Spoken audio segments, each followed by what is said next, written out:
जे दुपारचं जे जेवण असणार आहे तुमचं, त्याच्यामध्ये भोपळा, दोडका, कारले, घोसाळे, राजगिरा, भेंडी, तांदूळचा, या सगळ्या ज्या भाज्या आहेत, फळभाज्या सगळ्या ज्या आहेत त्या सगळ्या घ्याव्या.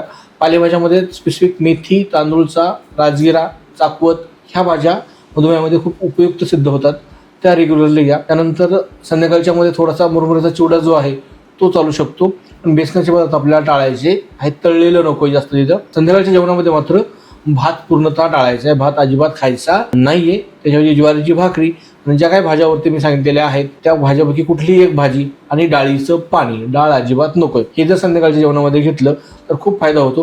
पण संध्याकाळचं जेवण जे आहे मधुमेहाच्या पेशंटचं ते कंपल्सरी 8 वाजायच्या आधी झालं पाहिजे. 8 नंतर त्यांनी काहीही खायचं नाहीये. अगदी भूक लागली तर गरम पाणी पित राहा. आणि दुसरी गोष्ट अशी आहे की संध्याकाळी पण शतपावली करावी. साधारणतः एक 5-10 मिनिटं थोडंफार चालणं आवश्यक आहे, त्यानंतरच झोपायचे. जेवण झालं आणि पठ्ठ्या झोपला असं काही करू नये, त्याच्यामुळे सुद्धा मधुमेहाचं प्रमाण वाढतं. नाही तर त्यामुळं ह्या ज्या काही स्पेसिफिक गोष्टी आहेत ह्या पाळाव्यात. सकाळचा व्यायाम, दिवसभराचा आहार आणि घरचं खाणं आणि बाहेरचं आणि मैद्याचे पदार्थ पूर्णतः बंद करणं हे गरजेचं आहे. अगदीच थकवा खूप येत असेल, B12 डिफिशियन्सी असेल तर चिकनचं आणि मटनचं सूप सुद्धा चालण्यासारखं आहे, पण मिठाचं प्रमाण त्याच्यामध्ये कमी असावं.